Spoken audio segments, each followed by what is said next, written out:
तो चलिए पश्चिम बंगाल 2026 चुनाव के ऐतिहासिक उलटफेर और इससे जुड़े बड़े विवादों को समझते हैं। 92.93% वोटिंग। सच में इतने भारी मतदान ने राज्य में एक नया रिकॉर्ड ही बना दिया। नतीजे एकदम ऐतिहासिक रहे। बीजेपी ने 206 सीटें जीतकर टीएमसी का 15 साल पुराना राज पूरी तरह खत्म कर दिया। पर ऐसा हुआ क्यों? घरेलू सहायिका सीमा दास का ये बयान लोगों की बदलती सोच को एकदम साफ दिखाता है।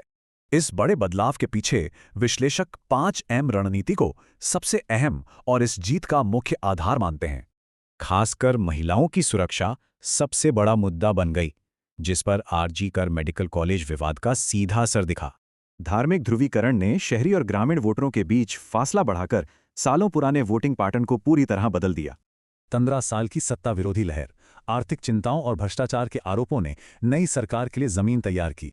खैर, इस ऐतिहासिक जीत के साथ जुड़ा एक और बहुत बड़ा विवाद है, जिसे समझना हमारे लिए बेहद जरूरी है।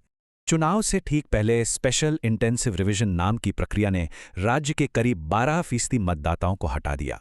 यानी करीब 91 लाख कटे हुए नाम। ये इतना बड़ा आंकड़ा है जिस पर विशेषज्ञ लगातार गंभीर सवाल उठा रहे हैं। आलोचकों का सीधा तर्क है कि इस प्रक्रिया से जानबूझकर कुछ खास समुदायों को वोटिंग अधिकारों से वंचित किया गया। केरल के मुकाबले बंगाल में हटाए गए वोटरों की बहाली दर 0.05% से भी कम रही।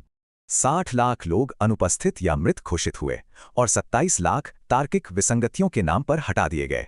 जैसा राजनीतिक वैज्ञानिक गाइल्स वॉर्नियर कहते हैं, बिना सही वोटर लिस्ट के असली जनादेश को समझना लगभग नामुमकिन है।